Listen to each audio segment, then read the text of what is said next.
Oh, that's amazing. On a personal level, I think that's wonderful. My wife has suffered with an eating disorder as well, almost like same kind of timing as you, hit around like age 14.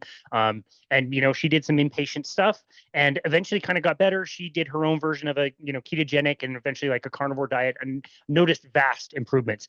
But you know what? There's still times where things still bubble up and we have difficult conversations all the time. It doesn't seem like for most people, this is something you're going to be able to leave 100%. It's just going to be way better. The voices are going to be way lower. What do you think? Is that kind of been your experience? Um, I think, I mean, I did the keto diet and then I got ketamine infusions and I don't know, but like I don't know, and there's like the research is brand new, but like I don't, I hope that it never comes back, and I haven't like heard a voice in my head like since then Amazing. at all. And I think like there's so many habits that I formed, and like just the way I lived my entire life revolved around anorexia. So it's not like that all just disappeared the same day at all. But like the rules were gone and have been still gone. But everything else like is not still there as strong, but it's hard to like break all these habits, of Yeah. course. Yeah, totally. Well, thank you for sharing that. I wanted to kind of jump into that. The episode that I liked the most, well, he hosted you in a standalone episode, obviously, but he also combined an episode with five different stories of five different people, including my friend Michelle and a few other people that I hadn't heard of, all sharing their stories. And it's interesting to see and hear and learn about how anorexia starts in so many different ways, but all the kind of common patterns that come across. And it's like we always say, like you would never think that a restrictive diet would be something that would actually really help. And it's turning out that is looking extremely promising. And so glad that you've experienced healing. Before we get to the healing part of the story, let's get to the start of the story of the not so fun part. How did this kind of hit for you? When did you start to notice that there were issues? So I was like the end of my freshman year in high school, and I just I ran cross country and played sports, and like decided to go on a diet because that I don't even know. It's not like I thought I was overweight. I didn't even like not like myself. I just like that just kind of came to me. And since I was like exercising all the time, I lost a lot of weight really quickly. And it was noticeable. So like people compliment you, and I got like positive attention from that. And then like before I checked in with myself, I don't know if I would have, but like before I knew it, I couldn't stop. And then everything just starts like, I don't know, if I think most people say the same thing. It's like these rules just start coming to you and getting like stricter and stricter, and like very quickly, like within a couple of months, I was like doing crazy things and like could not stop exercising all day and not eating. And um and that, like the beginning was like the most like I felt the most like frantic, because it's like I had to, oh, like the screen turned off. I had to like memorize the calories of everything, and there was like a lot to learn. That once that was all like down and I got it, it felt a little bit. I mean, that's then how I lived the rest of my life for all these years. Like the beginning was like was crazy. Yeah, wow.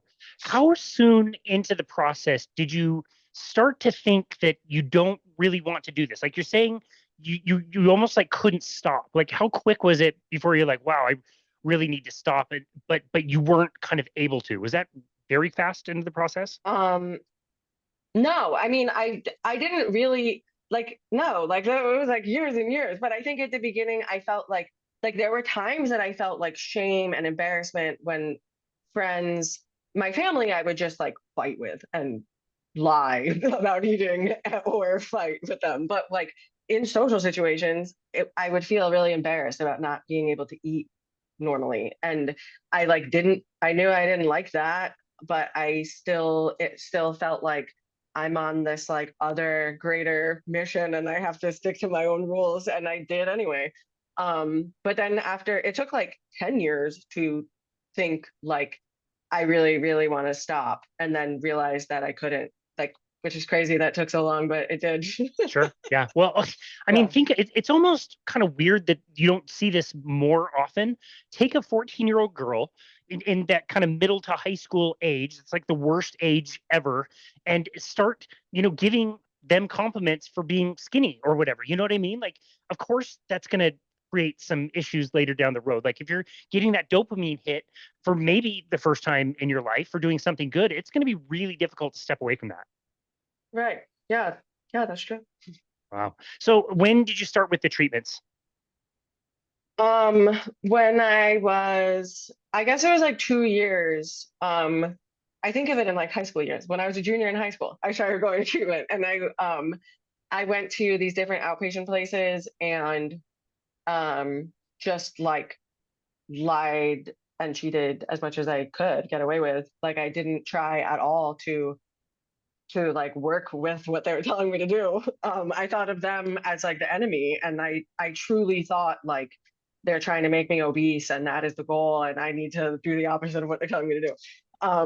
And yeah, and then I went to inpatient at the end of that year, at the end of junior year in high school, and that sort of helped. Like being forced to stop exercising for a while was helpful, and to eat a lot of food, of course.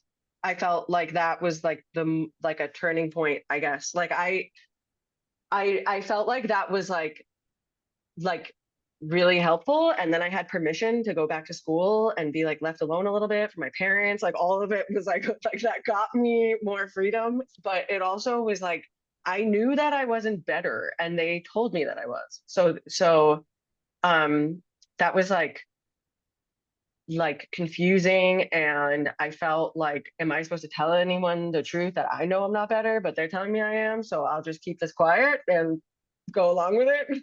Yeah. So yeah, that Interesting. was how that went. Okay, let's start with the outpatient.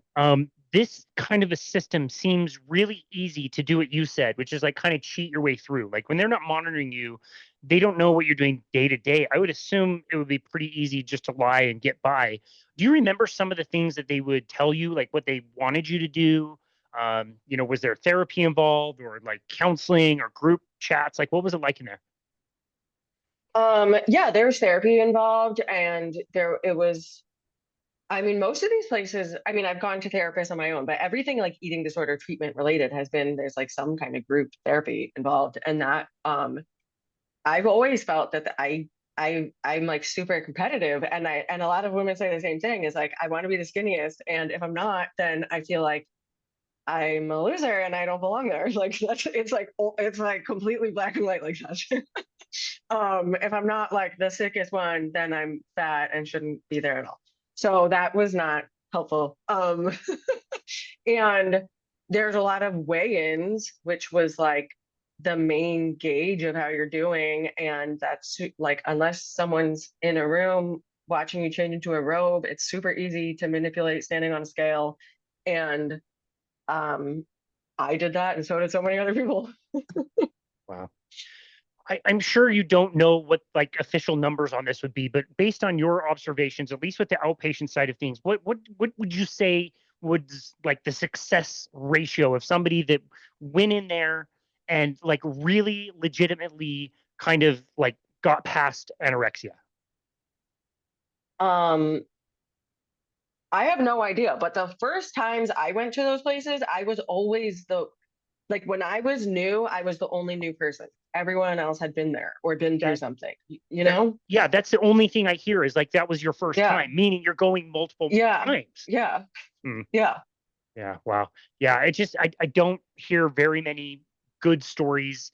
What other treatment options were available at the time? It's pretty much that's all you have, right? Outpatient, inpatient, some counseling and therapy, tell you to eat more, that kind of thing. That's pretty much all you have, right?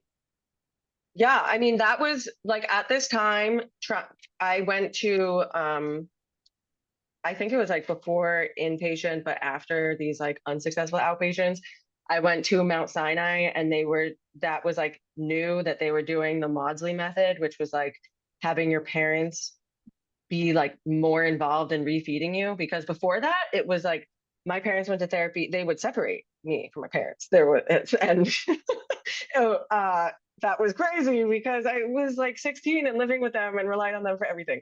So that was like new to have them be more involved and help. But it also, and that has, I think that that can help like younger girls. But I was already like fighting and saying no to everything they said anyway, so that didn't work. But I can see how that could for like a Yeah. 14-year-old. Interesting. Did you call it the Maudsley method? That's the first. Today's the Yeah, first time I've ever yeah. heard of that. Okay. Yeah, that's what it is. It's like your parents being the ones in charge of refeeding you instead of going to inpatient right off Yeah. the bat. Gotcha. So if a parent is willing to do that and they're not neglectful or whatever, I'm assuming most parents who are there in a loving way, supportive way, like they really truly want you to get better. Can you say that? Yeah, yeah. I think that I mean, my parents got this like gigantic textbook of what to do and would try to like read off these scripts. And I was just like, are you kidding me? Like, I'm not gonna do any of this. What do they say about that? You know, like it was also it was like, I feel bad for them because that seemed like, okay, they have this book and they're gonna follow along and this is gonna get me better. And it was so not like relevant to what was going on in our house. Yeah. Yeah. This isn't like a flow chart you're supposed to follow or whatever. Right. Yeah. Yeah. Yeah. Interesting. Okay. So how many more years did it get serious enough that you got checked into kind of a full-time facility? Um, that was like another year later. Like this was all in Okay. high school, and that um I just kept losing weight, and like I was no one was like calling it because I would lie and make the scale look like it was staying the same or even gaining weight, which is crazy because I was like clearly not. And then I had two seizures, and after the second one, I think like the next day I went. Oh, okay. As part of what they do there, I'm assuming they're teaching something about nutrition. Do they tell you the things you should be eating, even if you and I wouldn't agree with those things now? Do they teach you this is a carbohydrate, this is a fat, this is a protein? Is it all just calories, or is it all just like eat more than you're currently eating? Like, what's the level of like education you're getting while you're in there? Um, that the inpatient had no level of education. You weren't Okay. allowed to know how many calories you were eating. And all of us knew everything, like because we knew the calories of everything. You guys are already pros. So everyone was like doing math all the time to calculate like what they had us on. And we kind of, or I guess I learned when I went in there, like someone told me like they start you off on this amount and then after like people just knew the entire way that it goes. And um then you end up like at a certain amount of calories for the bulk of the time that you're there and then like taper back down. And um but they didn't there it was like a secret. They didn't tell you anything at all. And some outpatient places, I remember Renfrew did this like they had a nutritionist that tried, but it was like the opposite of what of keto. It was like telling us how like sweets are not going to make us fat. That was like the lesson.